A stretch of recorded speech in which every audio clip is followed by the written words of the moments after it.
Asyiral muslimat yang dimuliakan Allah Subhanahu wa taala. Kita tahu bahwa surah Al-Kahfi ini adalah satu surat yang dianjurkan membaca di malam dan hari Jumat. Karena Nabi sallallahu alaihi wasallam yang mengatakan dari hadis Abi Sa'id Al-Khudri radhiyallahu an, "Man qara'a surat Al-Kahfi lailatal jum'ati adha'a lahu min nuri fima bainahu wa bainal baitil atiq." Barang siapa yang membaca surah Al-Kahfi pada malam Jumat, ia akan diterangi dengan cahaya di antara ia dan juga Ka'bah. Hadis ini dikeluarkan oleh Imam Ad-Darimi dalam sunannya dan disahihkan oleh Syekh Nasiruddin Al-Albani dalam kitabnya Sahih At-Targhib.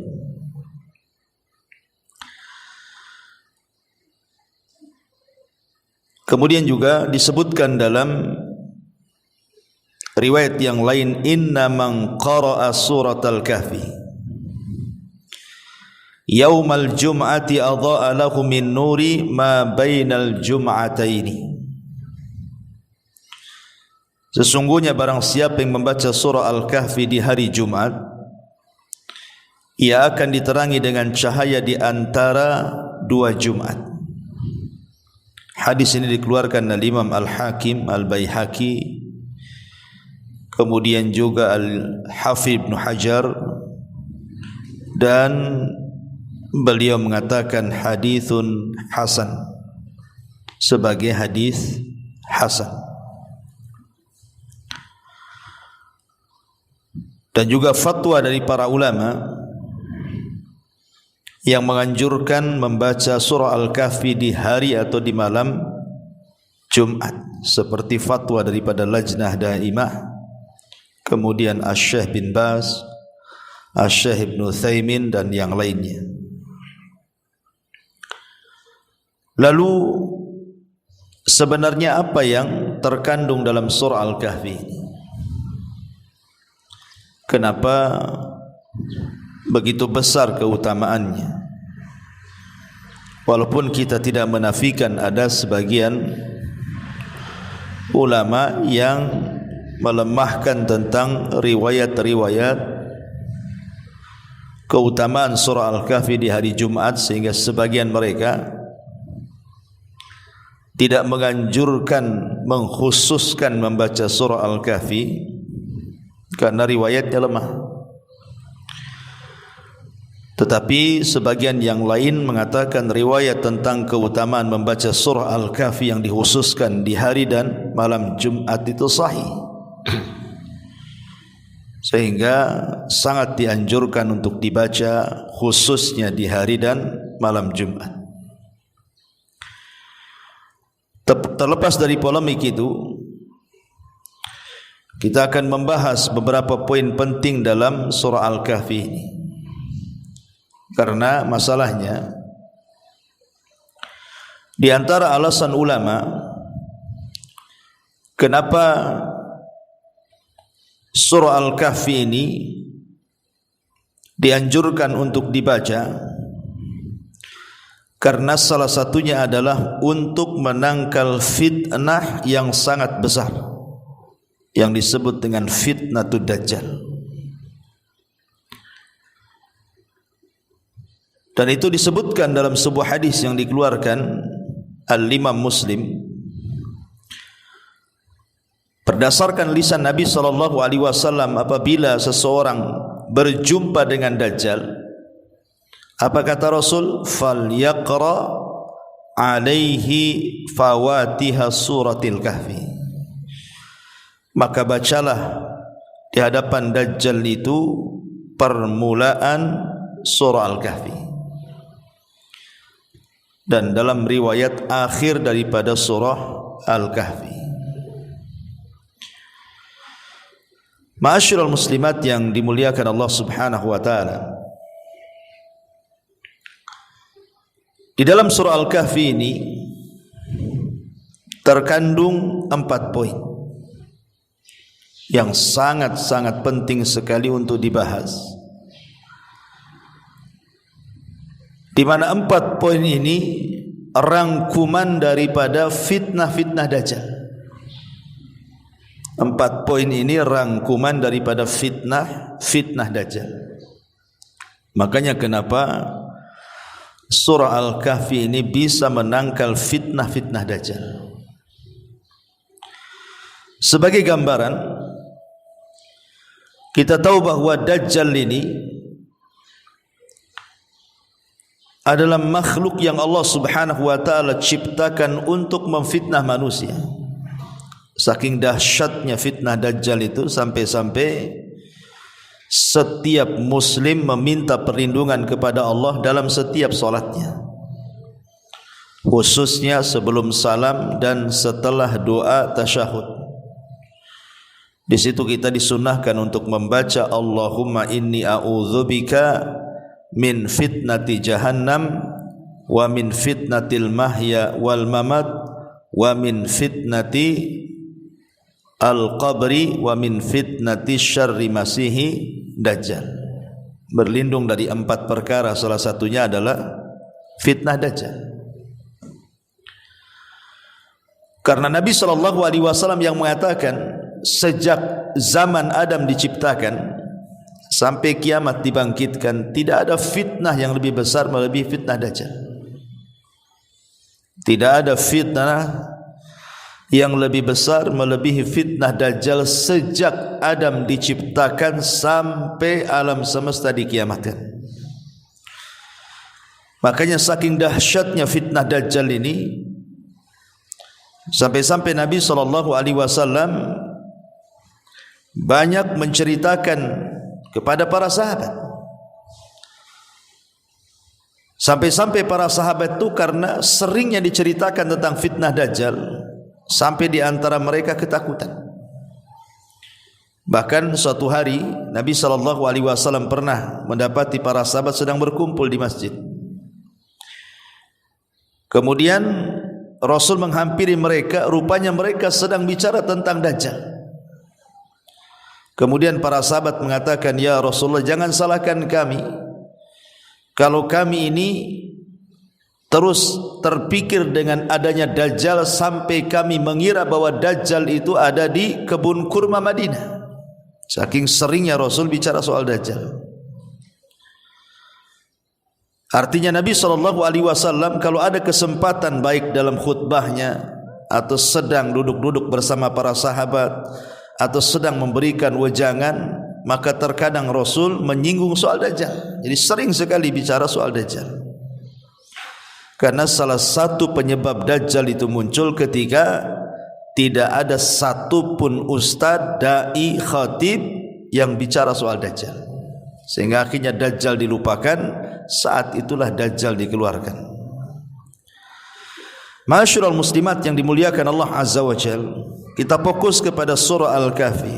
Lalu apa hubung kait antara surah Al-Kahfi ini dengan fitnah Dajjal? Ini yang kita akan bahas. Di dalam surah Al-Kahfi itu ada 4 kisah yang menarik. Pertama, kisah Ashabul Kahfi itu sendiri. Kisah Ashabul Kahfi itu sendiri.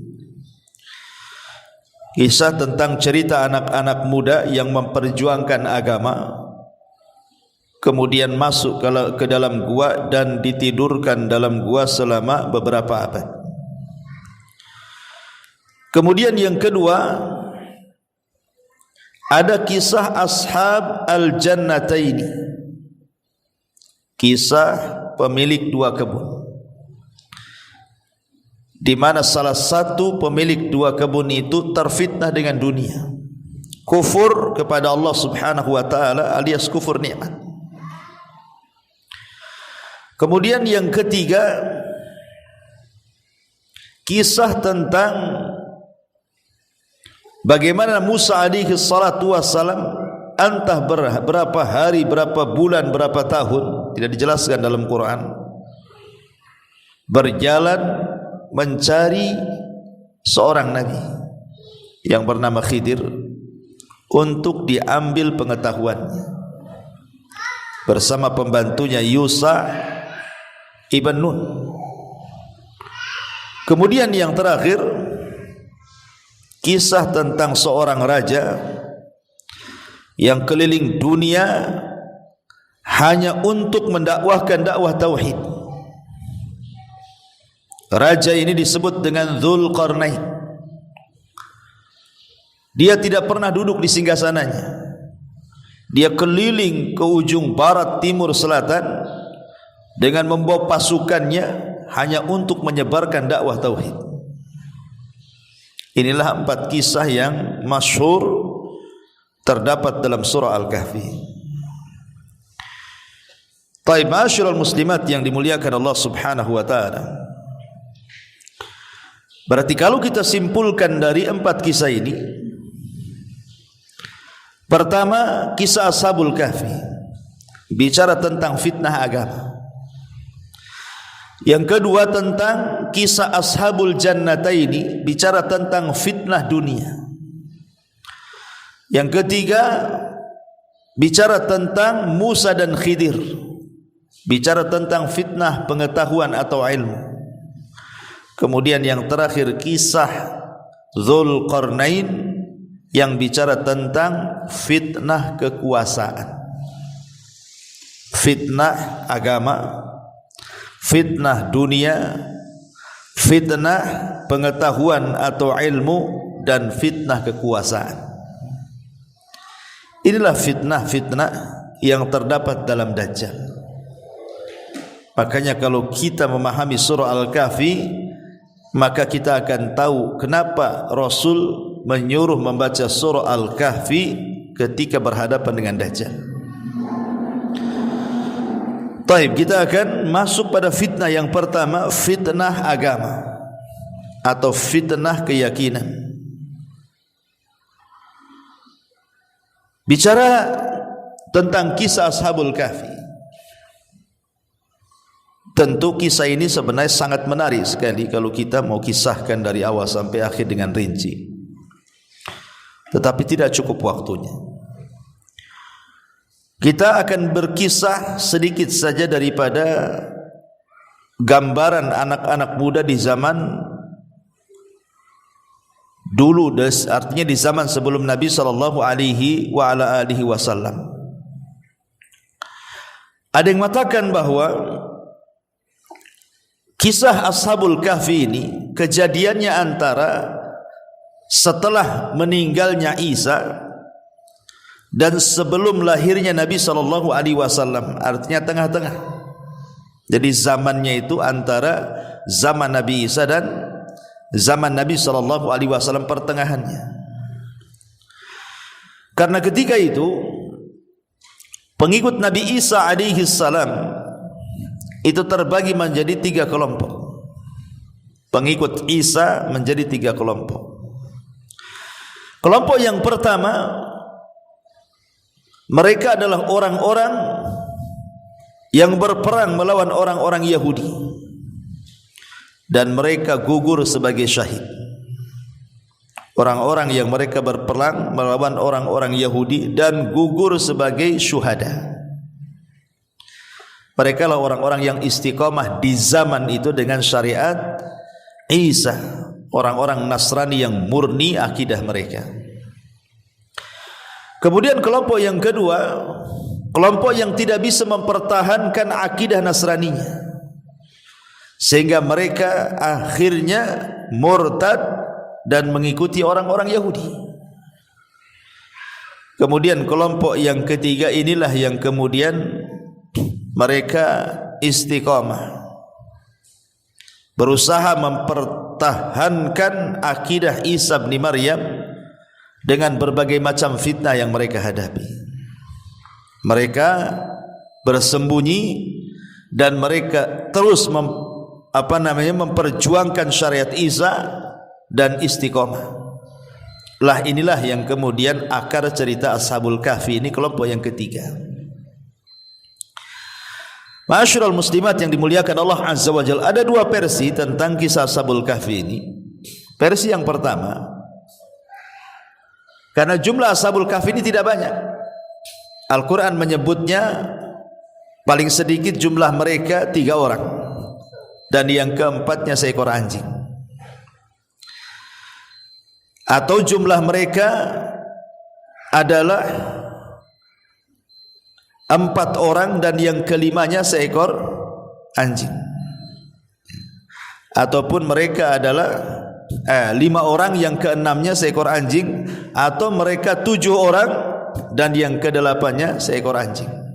Jadi paling banyak itu jumlah mereka 7 orang, paling sedikit jumlah mereka 3 orang. Tapi Allahu a'lam, pendapat yang kuat wallahu a'lam menurut jumhur mufassirin bahwa jumlah mereka 7 orang dan yang ke-8-nya seekor anjing. Ya.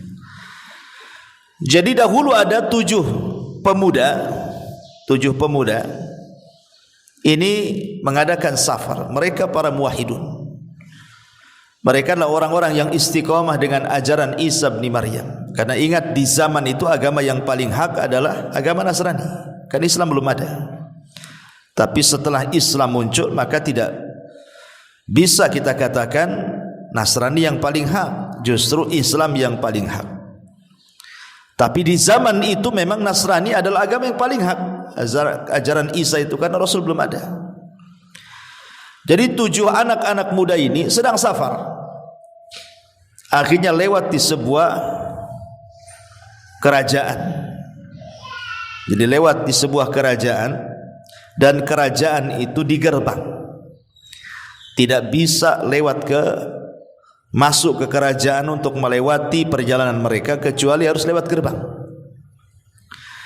Masalahnya kerajaan itu, di gerbang itu disediakan berhala.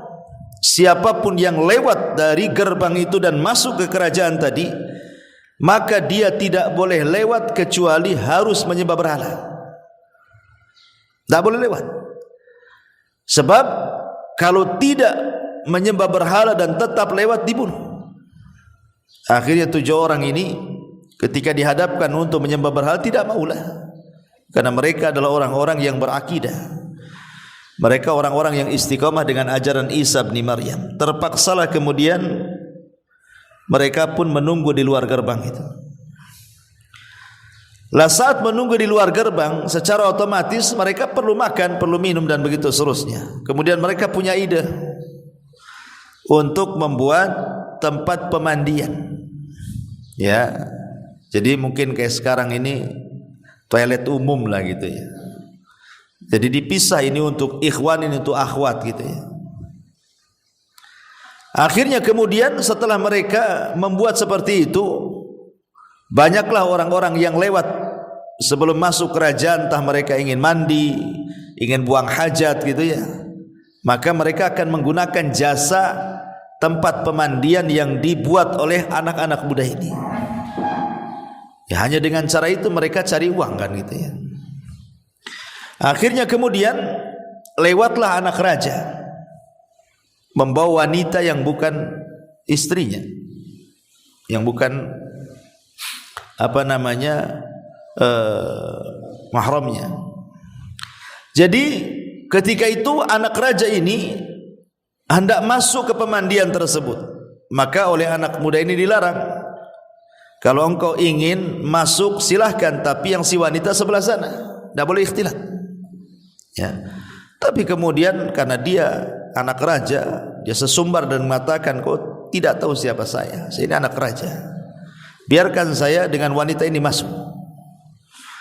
Akhirnya kemudian karena anak-anak muda ini juga tidak bisa apa-apa, dia anak raja situ. Akhirnya masuklah ke tempat pemandian itu dia dan wanita tersebut. Anak-anak muda ini geram, berdoa kepada Allah Subhanahu wa taala untuk ditimpakan sesuatu kepada anak raja itu. Akhirnya tiba-tiba Allah binasakan dia dan perempuan itu di tempat pemandian. Kabar ini sampai kepada raja, murka raja. Akhirnya kemudian disuruh menangkap anak-anak muda ini. Larilah anak-anak muda ini. Akhirnya sampailah mereka di sebuah gua. Sebelum sampai di sebuah gua, mereka ketemu dengan seorang penggembala kambing. Jumlah mereka 6. Kemudian penggembala kambing ini akhirnya beriman, mengikuti ajaran tu 6 anak muda ini. Akhirnya ikut beriman. Jadi jumlahnya 7. Dan penggembala ini memiliki seekor anjing. Akhirnya kemudian oleh penggembala inilah ditunjukkan kepada gua tadi. Masuklah kemudian anak-anak muda ini dan penggembala tadi, dan anjingnya disuruh jaga di depan pintu gua. Akhirnya Allah tidurkan sampai 3 abad lebih. Ini satu versi tentang kisah Ashabul Kahfi. Versi yang kedua, yang masyhur, dan ini yang masyhur kalau ini, ya, yang banyak dikisahkan. Jadi Ashabul Kahfi itu bukan orang biasa. Mereka adalah anak-anak para pejabat. Mereka anak-anak orang kaya. Mungkin kalau di zaman sekarang ini anak-anaknya wali kota, anaknya gubernur, anaknya anggota DPR, dan begitulah. Pokoknya bukan sembarang orang, anak-anak para pejabat, orang-orang kaya. Jadi suatu hari kerajaan ini membuat semacam pesta kerajaan, pesta raya yang biasa dilakukan oleh kerajaan sekian tahun sekali. Dan itu wajib setiap daerah mengirimkan para perwakilannya untuk hadir di pesta kerajaan itu. Nah, salah satu perwakilan itu adalah para pejabat dan juga anak-anaknya. Disuruh hadir ke pusat, ya, meramaikan apa yang disebut dengan pesta raya kerajaan itu. Masalahnya pesta raya kerajaan itu ada sesembahan berhala. Jadi setiap yang datang itu harus menyembah berhala yang disembah oleh rajanya. Lah akhirnya kemudian anak-anak muda ini yang tidak ada koordinasi satu dengan yang lainnya itu, yang pikirannya masih fitrah mentauhidkan Allah, tidak mau. Tapi kan belum berkumpul karena tidak tahu mana satu yang beriman dari anak-anak raja itu. Nah, rupanya ada sebagian mereka tidak mau, akhirnya menyingkir dari pesta itu. Kemudian duduk. Kemudian datang lagi yang menyingkir, kemudian duduk di sebelahnya. Kemudian lain lagi menyingkir, duduk di sebelahnya. Ini tidak ada koordinasi anak muda ini. Tidak kenal pun satu dengan yang lainnya. Akhirnya kemudian mereka mau tanya ini, takutnya intel, takutnya apa gitu, tapi memberanikan diri saling bertanya, kenapa tidak ikut pesta itu dan malah menyendiri di situ. Disitulah mulai angkat bicara satu dengan yang lainnya bahwa mereka tidak setuju dengan perayaan itu. Rupanya setelah berkumpul jumlah mereka sampai 7 orang. Ya. Ada yang mengatakan 3 orang, ada yang mengatakan 5 orang, ada yang mengatakan 7 orang gitu ya. Tapi pendapat yang kuat wallahu alam 7 orang. Semuanya anak-anak pejabat. Lah rupanya ketika mereka sama sekali tidak mau menyembah berhala kerajaan itu, sampailah berita ini kepada intel raja bahwa anak-anak pejabat ada yang tidak mau menyembah berhala. Ditangkaplah 7 anak muda ini. Ditangkap, ya. Akhirnya kemudian mereka diberikan kesempatan untuk berfikir beberapa hari. Kemudian mereka pun akhirnya setelah mengajukan beberapa hari untuk berfikir, 1, 2, 3 hari, mereka akan menyembah berhala atau tidak gitu ya. Karena ada ancaman dari raja. Lah kesempatan berfikir selama 1, 2, 3 hari itu digunakan untuk kabur. Mereka lari dari kerajaan dan raja pun murka, disuruh mengejar anak-anak muda ini. Sampailah kemudian di sebuah gua. Di sebuah gua, akhirnya mereka masuk ke dalam gua tersebut. Kemudian Allah tidurkan 3 abad. Itu sekilas saja kisah Ashabul Kahfi dari 2 versi itu. Ya, intinya bahwa dari 2 kisah ini Allah Subhanahu wa taala hendak memberikan pelajaran kepada kita tentang pentingnya mempertahankan akidah, pentingnya mempertahankan sebuah agama. Makanya di dalam Al-Quran Allah mengatakan dalam surah Al-Kahfi itu pelajaran bagi Rasul apa? fala'allaka bakhi'un nafsaka ala atharihim illam yu'minu bihadzal hadithi asafa inna ja'alna ma 'alal ardi zinatan laha linabluwahum ayyuhum ahsanu amala. Maka barangkali engkau wahai Muhammad akan mencelakakan dirimu karena bersedih hati setelah mereka berpaling sekiranya mereka tidak beriman kepada Al-Quran. Sesungguhnya kami telah menjadikan apa yang ada di bumi sebagai perhiasan baginya untuk kami menguji mereka siapa di antara mereka yang terbaik perbuatannya. Jadi ini jadi pelajaran bagi Nabi SAW. Seolah-olah Ashabul Kahfi ini menjadi inspirasi bagi Rasul di permulaan dakwahnya. Bagaimana Ashabul Kahfi itu di permulaan dakwahnya dikejar-kejar, mau dibunuh oleh raja zalim kan gitu ya, sampai akhirnya mereka bersembunyi di gua. Dan itu yang dialami Nabi. Bagaimana Nabi SAW di permulaan dakwahnya harus bersembunyi di rumah Arqam bidaril Arqam, dan tidak boleh ada yang bercerita, sebab kalau persembunyian itu tahu bisa masalah gitu. Sebagaimana Al-Kahfi sembunyi dalam gua, maka Rasul bersembunyi di rumah Arqam bidaril Arqam, berdakwah di situ, pelan-pelan mengajak manusia. Dan di sini juga ada pelajaran bahwa seberat apapun ujian manusia, jangan pernah melepaskan agama, jangan pernah melepaskan keyakinan. Lihat Ashabul Kahfi, mereka masuk ke dalam gua padahal mereka anak-anak pejabat loh. Mereka bukan orang biasa, mereka orang-orang yang memiliki dunia. Di tangan mereka kenikmatan dunia. Mereka bisa tidur di kasur-kasur empuk, mereka bisa makan dengan makanan yang lezat, mereka bisa menyuruh dayang-dayang dan pelayan-pelayan mereka.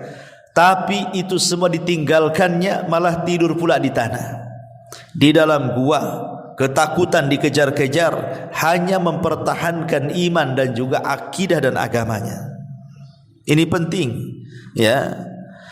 Kalau dalam kondisi kita ditekan saja, kita disuruh untuk mempertahankan agama, kok di zaman sekarang ini tidak ada tekanan agama malah pindah agama? Enggak ada tekanan agama itu, malah pindah agama di zaman sekarang ini. Hanya gara-gara pernikahan dengan orang kafir, kemudian terfitnah dengan dunia, pindah agama dia, naudzubillah. Ya, ini kan persis seperti yang disabdakan Nabi SAW. Nanti di akhir zaman itu akan terdapat fitnah seperti penggalan malam. Paginya beriman, sorenya kafir. Sorenya beriman, paginya pula kafir, gitu ya. Kenapa? Karena menjual agama mereka dengan dunia yang sangat murah, kata Rasul. Taib, ma'asyiral muslimat yang dimuliakan Allah Azza wa Jalla, di sini ada keteguhan yang luar biasa dari Ashabul Kahfi sebagai pelajaran bagi kita bahwa sesulit apapun seseorang, jangan sampai menanggalkan iman. Lihat Nabi SAW saat mendihar istri-istrinya, dia tidur di ruangan yang sampingnya itu adalah kandang kuda. Jadi ini kandang kuda, di sini ada ruangan gitu. Ketika itu Umar bin Khattab radhiyallahu anhu adalah orang yang marah kepada Hafsah, karena Hafsah putrinya. Jangan-jangan lantaran Hafsah Rasul marah kemudian mendiharnya. Dan Abu Bakar juga sama marah dengan Aisyah. Jangan-jangan Aisyah inilah yang membuat Rasul marah. Akhirnya Umar bin Khattab ingin berjumpa karena terjadi berita waktu itu Rasul menceraikan istri-istrinya. Maka Umar ingin memastikan apakah betul Nabi menceraikan istri-istrinya termasuk putrinya Hafsah. Jadi dicarinya Rasul, rupanya ada di ruangan yang sangat sederhana di samping kandang kuda. Di situ Rasul tidur ya. Jadi Umar bin Khattab radhiyallahu anhu izin masuk, tapi tidak diberikan izin.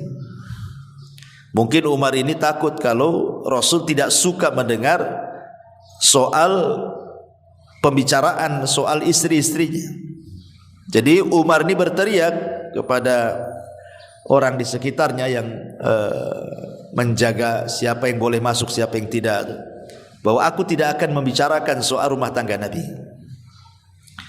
Ketika kemudian Rasul mendengar bahwa maksud Umar tidak akan membicarakan itu, baru Rasul mau. Artinya Rasul tidak mau membicarakan itu sebenarnya. Maka Umar pun dipersilahkan masuk. Disitulah Umar kaget. Dia melihat Nabi SAW tidur di atas pelepah kurma. Kemudian Umar terbayang bagaimana kekuasaan Kisra, kekuasaan Kaisar gitu ya. Bagaimana Raja Romawi, mereka diagungkan dengan dunia yang melimpah di hadapan mereka, kasur yang empuk, dayang-dayang, makanan yang enak, kemudian juga kerajaan Persia, Najasyi dan begitu seterusnya. Sehingga Umar mengatakan kepada Rasul, ya Rasulullah, aku sudah pernah melihat Kaisar, Kisra, Najasyi gitu ya. Mereka diagungkan dengan dunia, sementara engkau adalah seorang Nabi. Ya, kenapa kau seperti ini gitu? Maka Nabi SAW mengatakan, ya Umar,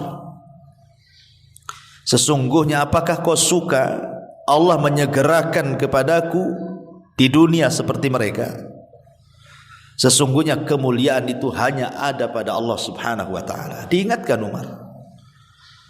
Diingatkan, makanya Umar radhiyallahu an, kata-kata ini melekat ketika dia berkata kepada Abu Ubaidah ibn Jarrah. Dia mengatakan, wahai Abu Ubaidah, innallaha a'azzana bil Islam, faman ibtagha al-izzata bighairi ma a'azzana Allah adzallana Allah. Wahai Abu Ubaidah, kemuliaan itu hanya ada pada Islam. Siapapun yang mencari kemuliaan di luar Islam, kau tidak akan dapat. Ya, artinya di sini apa yang dinasihatkan Rasul kepada Umar, dinasihatkan pula Umar kepada Abu Ubaidah ibnul Jarrah. Tetapi Abu Ubaidah adalah orang yang tidak pernah berubah dengan dunia. Sampai Umar mengatakan, semua manusia terubahkan dengan dunia kecuali engkau wahai Abu Ubaidah. Dunia tidak pernah merubahmu. Taib, ma'asyiral muslimat yang dimuliakan Allah Azza wa Jalla, pelajarannya adalah bagaimana Nabi SAW dalam kesederhanaan dia mengajarkan kepada para sahabat dan kita, dalam kesederhanaan apapun, dalam kesulitan apapun, jangan sampai melepaskan Islam dengan terfitnah dengan dunia. Ini pelajaran yang besar dari surah Al-Kahfi dalam kisah Ashabul Kahfi di sini. Mempertahankan agama, akidah dan tauhid bagaimana caranya. Ini yang pertama. Yang kedua, dalam surah Al-Kahfi ini terdapat kisah Ashabul Jannataini. Kisah Ashabul Jannataini. Jadi dahulu di zaman sebelum Nabi SAW, ada yang mengatakan ini di zaman Bani Israel, kisah-kisah Israiliyat gitu ya. Ada yang mengatakan kisah ini terjadi di Yaman, artinya kisah-kisah Arab, wallahu alam ya. Tapi yang jelas bahwa tidak penting bagi kita mengetahui di mana kisah ini terjadi. Bukan khususnya sebab, tetapi umumnya lafaz. Di mana Allah mengatakan, wadrib lahum mathalan rajulaini ja'alna li ahadihima jannataini min a'nabin wa hafafnahuma binakhlin wa ja'alna bainahuma zar'a. Kiltal jannataini atat ukulaha walam tadlim minhu syai'an wa fajjarna khilalahuma nahara wa kana lahu thamarun faqala li sahibihi wa huwa yuhawiruhu ana aktsaru minka malan wa a'azzu nafara. Dan berikanlah wahai Muhammad kepada mereka, maksudnya orang-orang kafir jahiliyah itu, sebuah perumpamaan dua orang laki-laki yang salah satunya kafir. Kami berikan dua buah kebun anggur dan kami kelilingi kedua kebun itu dengan pohon-pohon kurma, dan di antara keduanya kebun itu kami buatkan ladang. Kedua kebun itu menghasilkan buahnya dan tidak berkurang buahnya sedikit pun, dan di celah-celah kedua kebun itu kami alirkan sungai. Dan dia memiliki kekayaan besar. Maka dia berkata kepada kawan yang beriman ketika dia berbicara dengan dia, hartaku lebih banyak daripada hartamu dan pengikutku lebih kuat dibandingkan pengikutmu. Jadi kisahnya seperti ini. Ada dua orang yang bersyirikat. Dua orang ini baik, kawan dulunya, berserikat dalam sebuah usaha. Dan ingat bahwa kebanyakan orang yang berserikat itu biasanya ada masalah. Ya kan Bu, kalau ibu berserikat usaha, satu atau dua orang, awalnya saja baik itu. Nanti di tengah jalan mesti ada yang mendolimi atau ada yang didolimi, itu satu dengan yang lainnya itu. Makanya ada di antara manusia itu yang tidak mau berserikat dalam usaha, takut ada masalah. Karena Allah yang mengatakan wa inna katsiran minal khulata la yabghi ba'dukum ba'dha. Kebanyakan orang berserikat itu biasanya ada yang melakukan kezaliman. Memang begitu, orang yang berserikat itu pasti ada kezaliman di dalamnya. Kecuali orang-orang yang memang mengikuti syariat, itu pun sedikit. Ya, kebanyakan orang yang berserikat dalam usaha pasti ada yang dizalimi. Ya. Lah, sebagaimana dua orang ini berserikat dalam sebuah usaha, ada masalah. Kemudian keduanya berencana untuk pisah, mengambil saham masing-masing. Maka 50% diambil oleh salah satu dari keduanya, kemudian 50% diambil yang lainnya. Sudah, akhirnya pisah dari usaha. Sama-sama memegang modal masing-masing, 50%, 50%. Masalahnya yang satu beriman, yang satu kufur. Yang satu beriman ini ketika dibagi sahamnya, dia sedekahkan semuanya. Jadi hartanya itu disedekahkan semuanya lillahi ta'ala, karena Allah subhanahu wa ta'ala. Tapi yang kufur ini bakhil, hartanya tidak ada yang disedekahkan secuil pun. Justru dia dibelikan 2 kebun. Dia beli 2 kebun, kemudian sisanya dia gunakan untuk menikah, sisanya dibelikan untuk budak membayar supaya bekerja di kebunnya, dan begitu seterusnya. Pokoknya kontras lah, yang satu diinfakkan, yang satu mengejar dunia. Dengan berjalannya waktu, rupanya yang kufur nikmat ini Allah subhanahu wa ta'ala berikan rizki yang luas. Kebunnya, kebun anggurnya ini menghasilkan buah yang luar biasa. Kemudian pagarnya adalah pohon-pohon kurma. Kemudian di tengah-tengahnya ada ladang-ladang lagi yang bisa ditanami selain daripada kurma dan anggur. Kemudian air yang masuk ke kebunnya adalah air yang sangat jernih, yang tidak harus dirawat, tanpa harus ada tenaga. Dan Allah tidak pernah menghentikan buahnya, artinya tidak ada musimnya, buah terus. Ya, coba bayangkan tuh. Ya. Kalau kita kan kalau mau mangga ada musimnya, mau duren ada musimnya. Di sana enggak. Ya.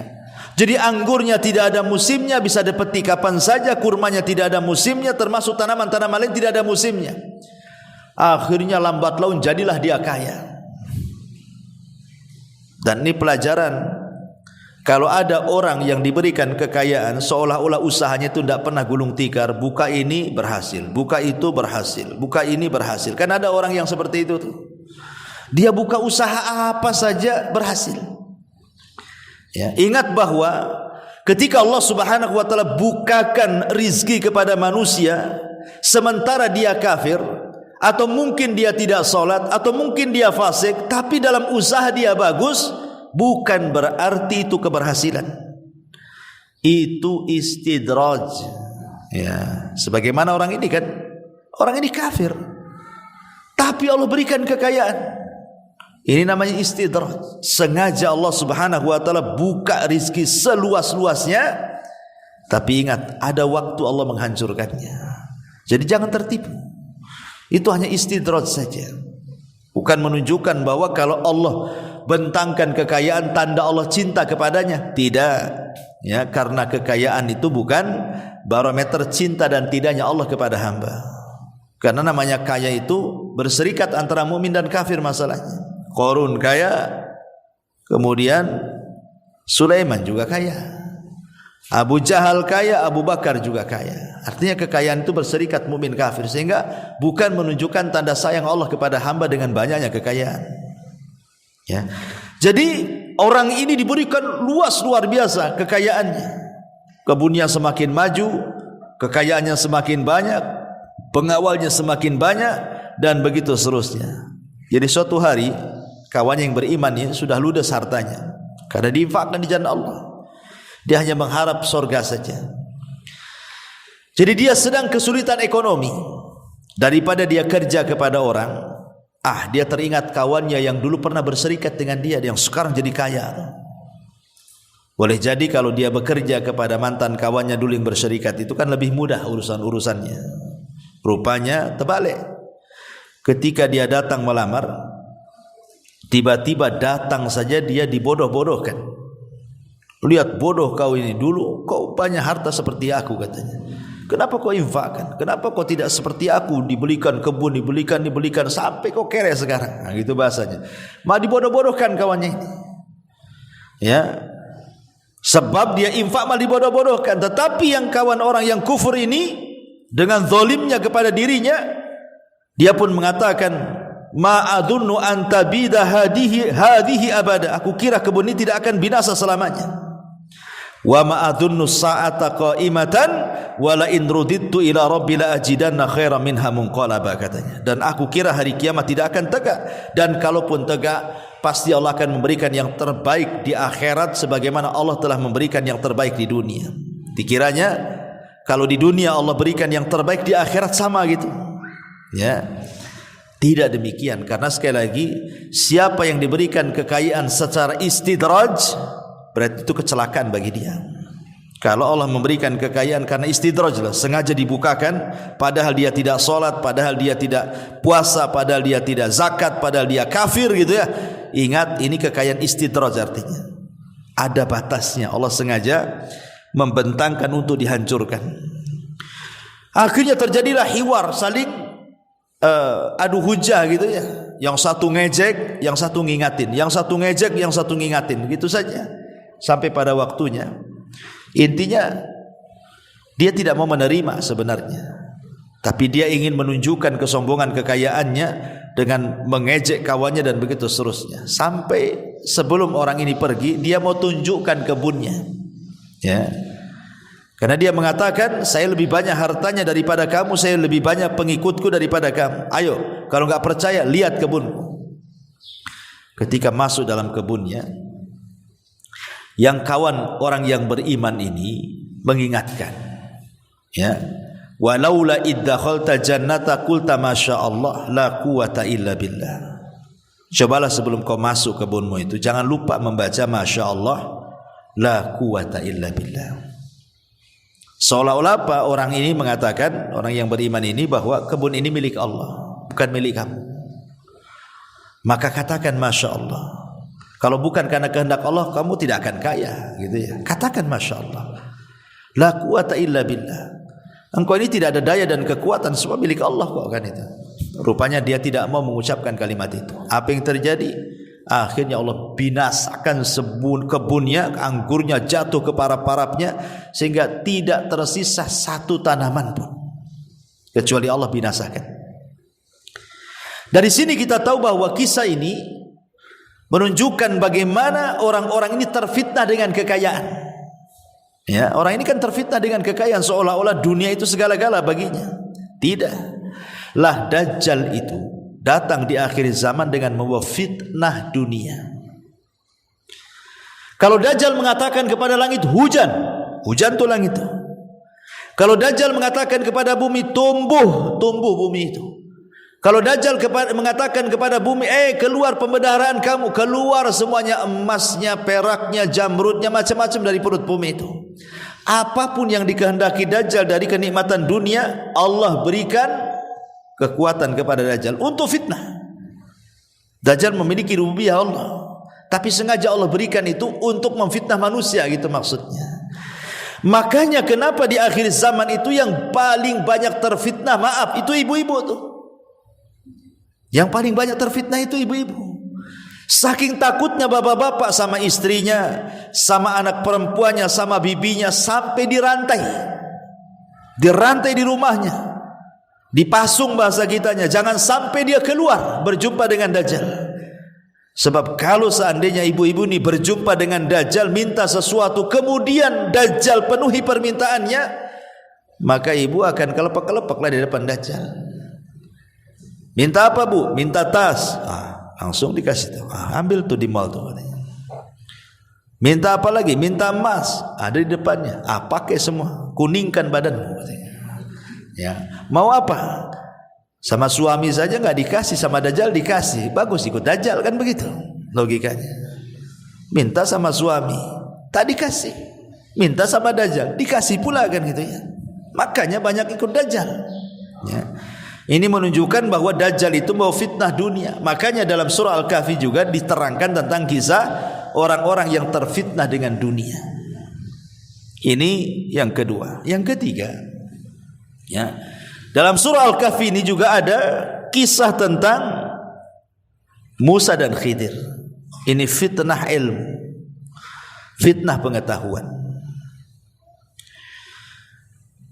Dahulu di zaman Nabi Musa ini suatu ketika pernah berceramah di hadapan Bani Israel.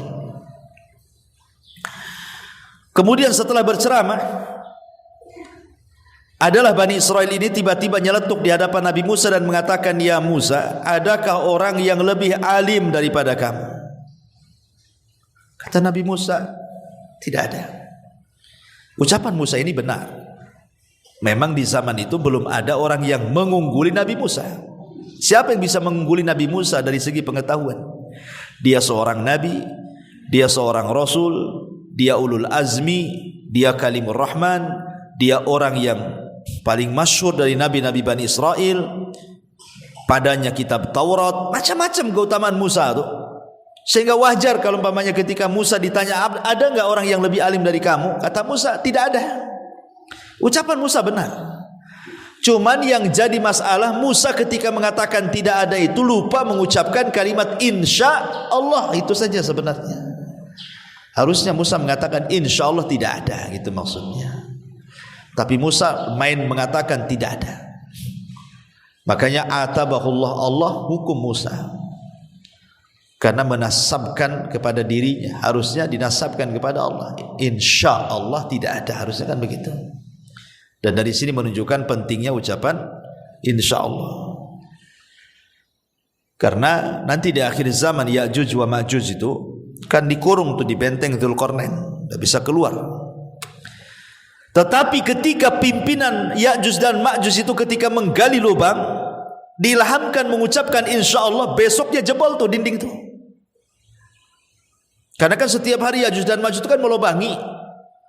Kalau sudah lubang tinggal sedikit lagi gitu mau tembus, kemudian datang malam hari, kata pimpinannya, pulanglah kita, istirahat, besok kita lanjut.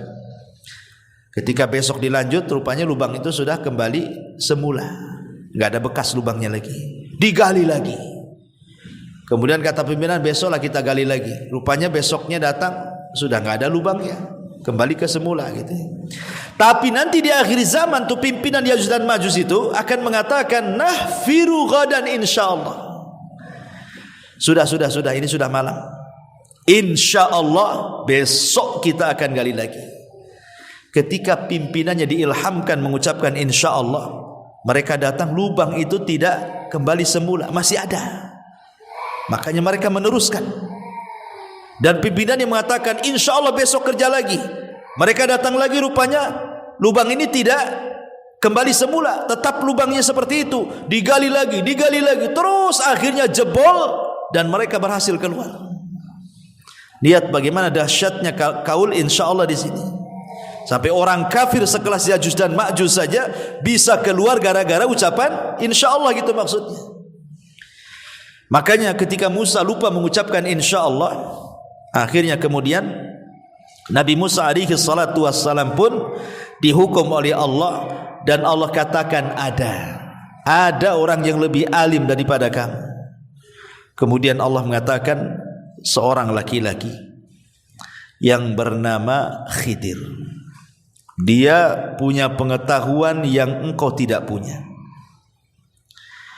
Dia punya pengetahuan yang engkau tidak punya. Sebenarnya secara tingkatan-tingkatan derajat, Musa itu jauh lebih mulia dibandingkan Khidir. Karena Khidir ini diperselisihkan kenabiannya. Apakah dia nabi? Apakah dia wali? Ada yang mengatakan dia nabi, ada yang mengatakan dia wali. Paling tinggi derajatnya nabi saja, tidak sampai ke derajat rasul.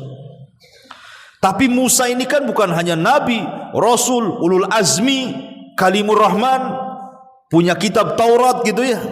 Gak ada apa-apa kalau mau dibanding-bandingkan antara Khidir dengan Musa ini. Musa jauh lebih mulia.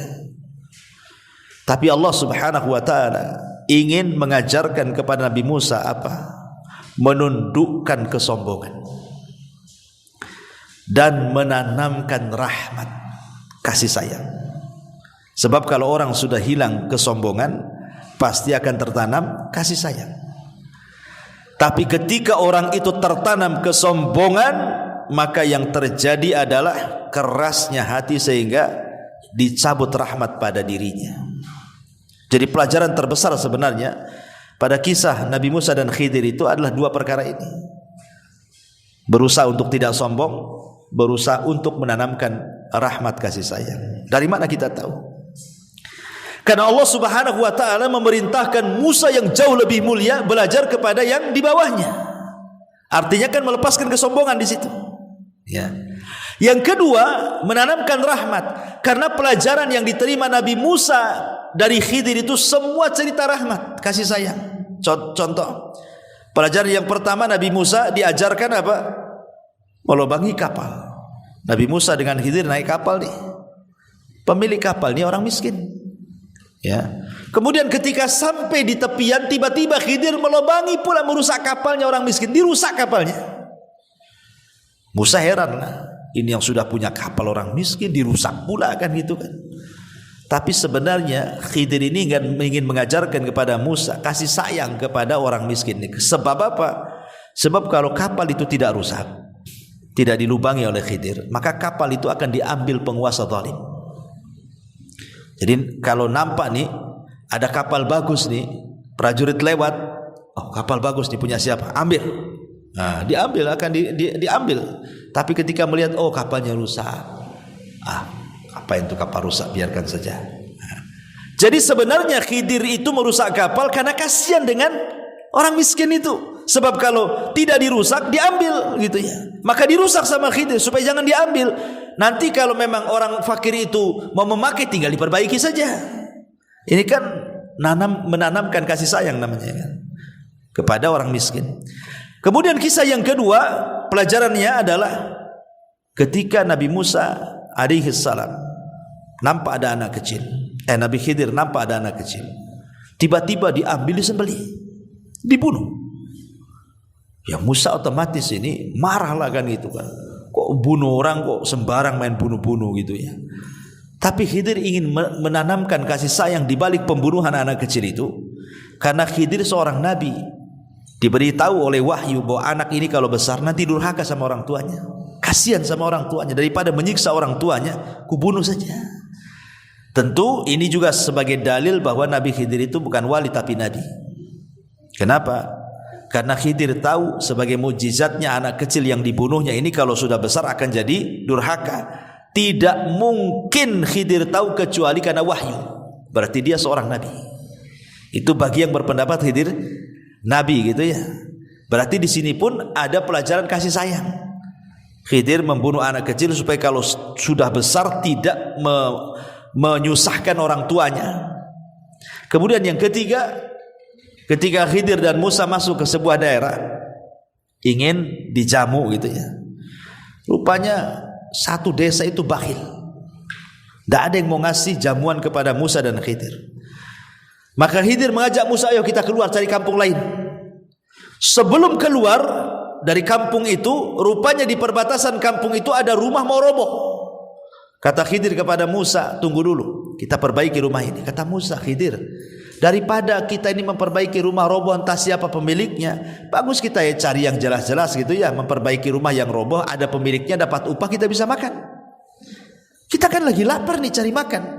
Kok memperbaiki rumah yang roboh yang gak jelas penghuninya, kita dapat apa di sini katanya kan? Kata Khidir, ini rumah punya 2 anak yatim. Di balik rumah ini ada harta karun. Dulu orang tua anak yatim ini orang soleh. Kita harus jaga anak yatim itu.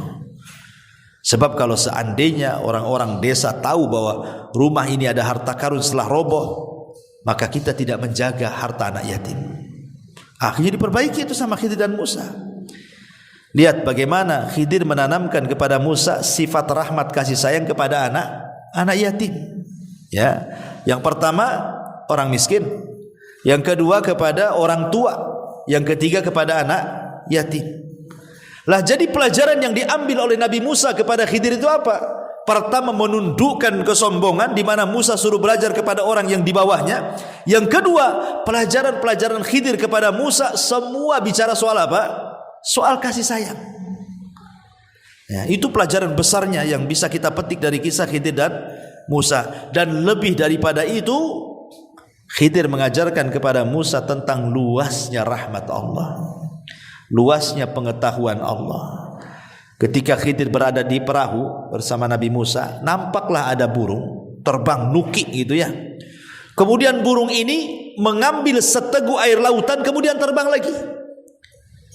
Kemudian Khidir mengatakan kepada Musa, wahai Musa, ilmumu kalau dikumpulkan dengan ilmuku kalau digabungkan, ilmumu kalau dikumpulkan dengan ilmuku yang digabungkan, itu tidaklah kecuali hanya sebatas tegukan burung itu.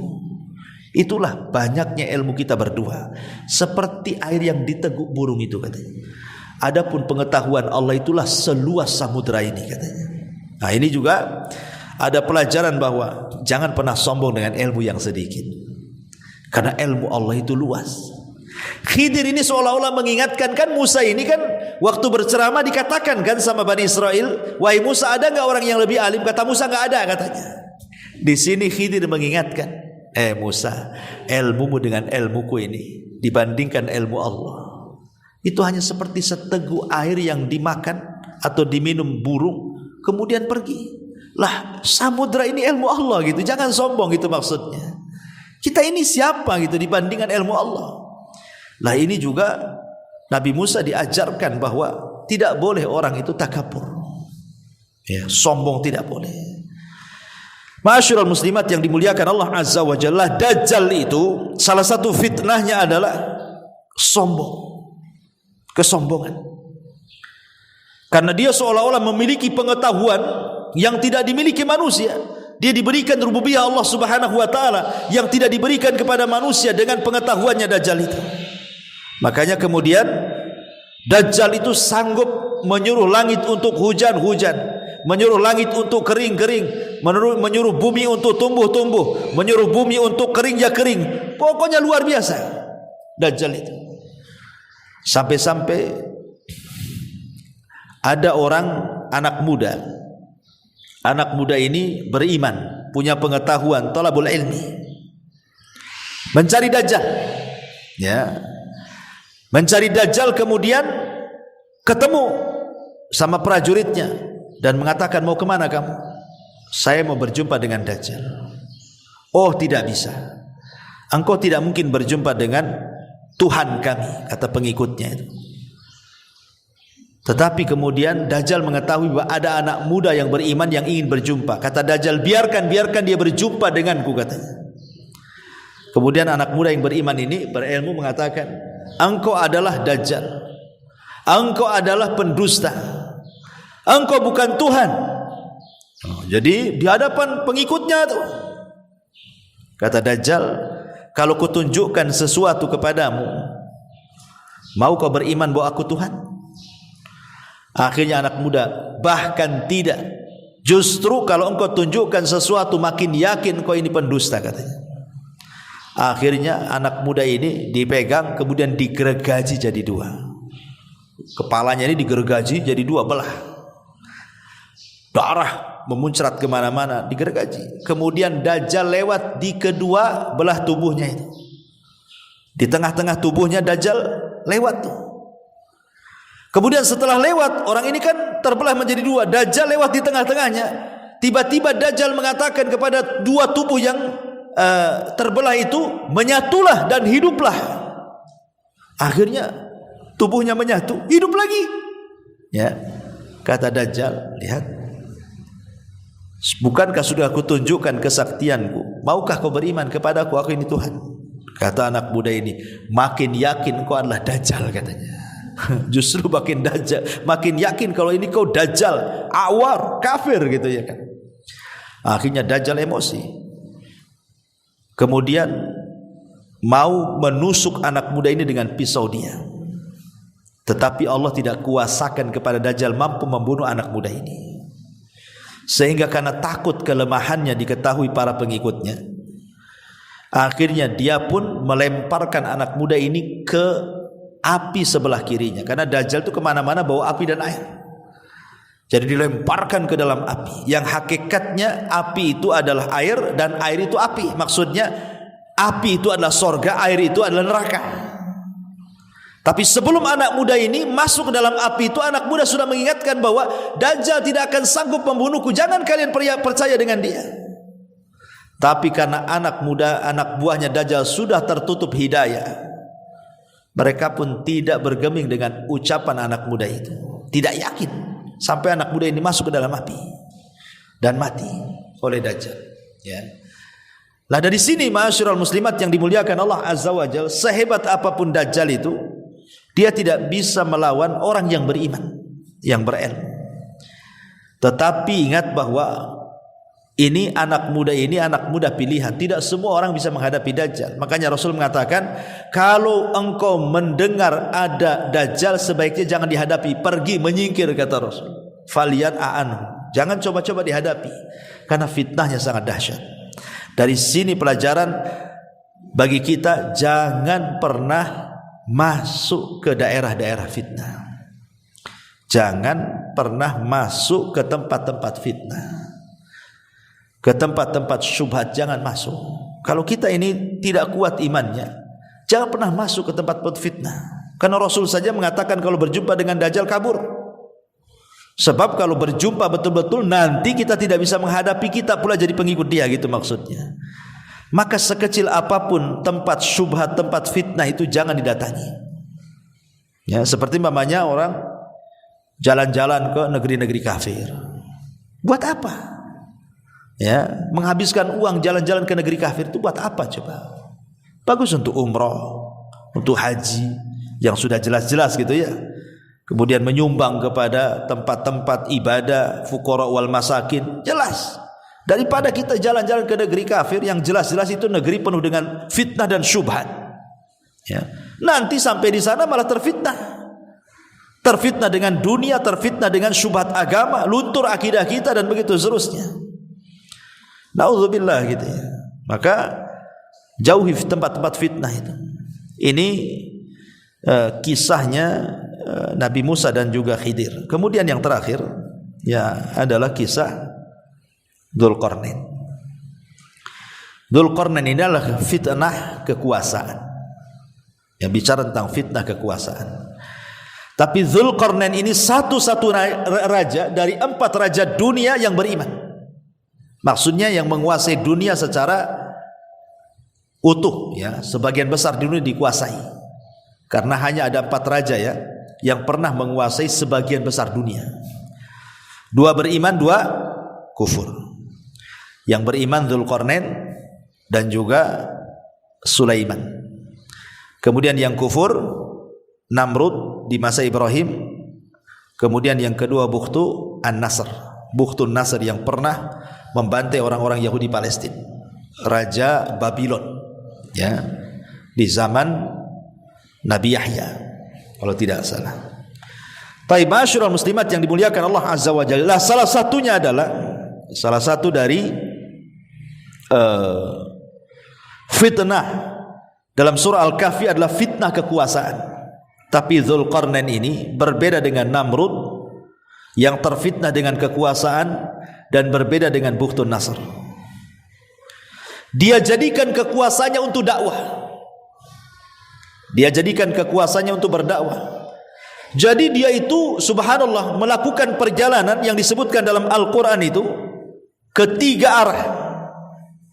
Jadi Dzulqarnain ini dia berjalan ke tiga arah disebutkan di dalam Al-Quran itu. Kemana saja coba? Pertama,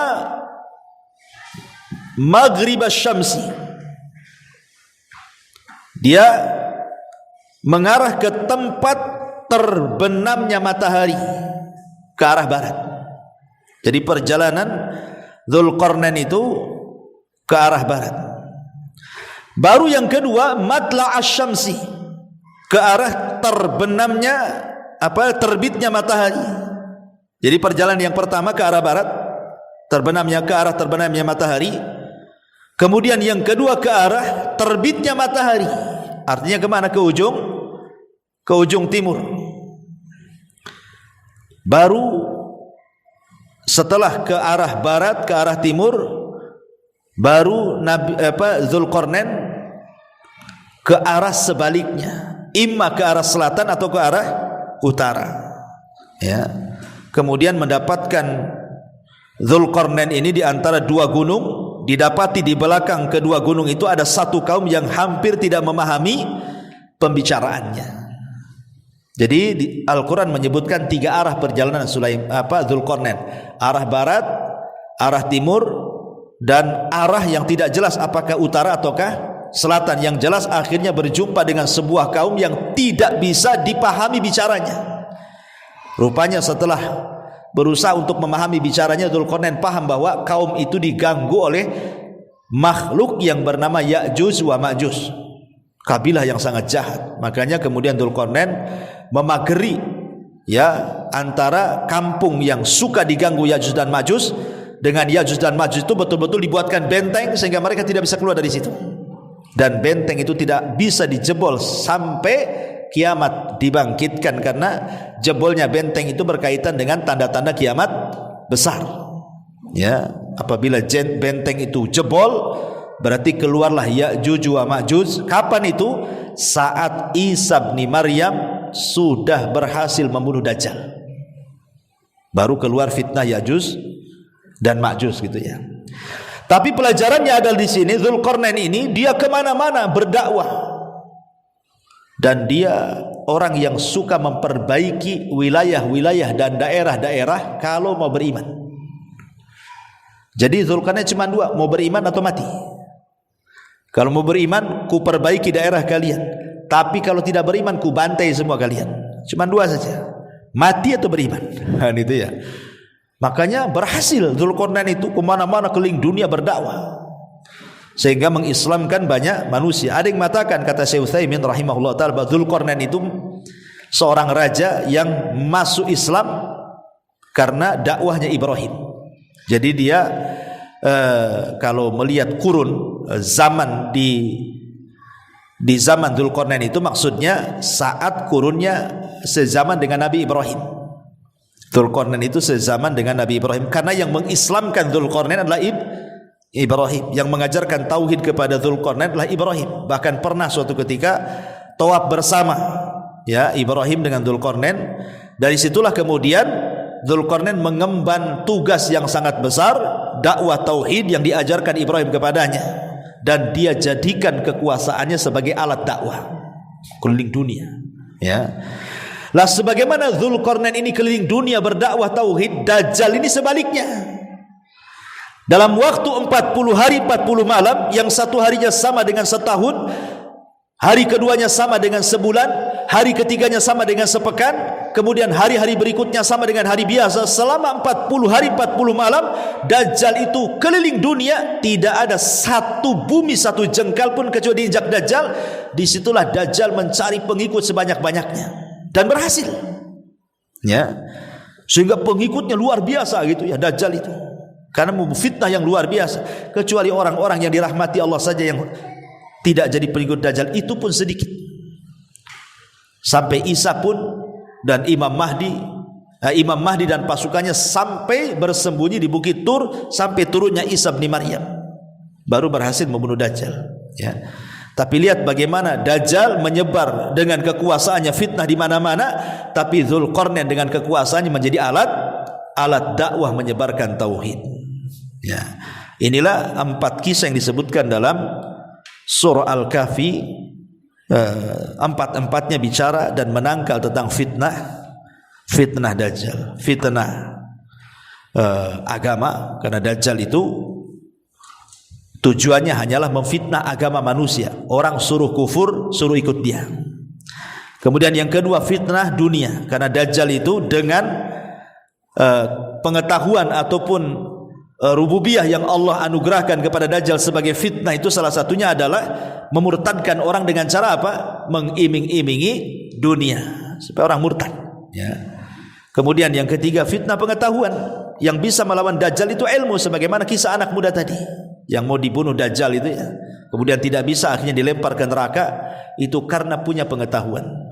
Kemudian yang terakhir fitnah kekuasaan. Bagaimana Dzulqarnain sebaliknya daripada Dajjal. Kalau Dajjal dengan kekuasaannya menjadikan manusia murtad, tapi Dzulqarnain dengan kekuasaannya bisa menjadikan manusia beriman. Wallahu a'lam. Ini di antara kandungan isi daripada surah Al-Kahfi.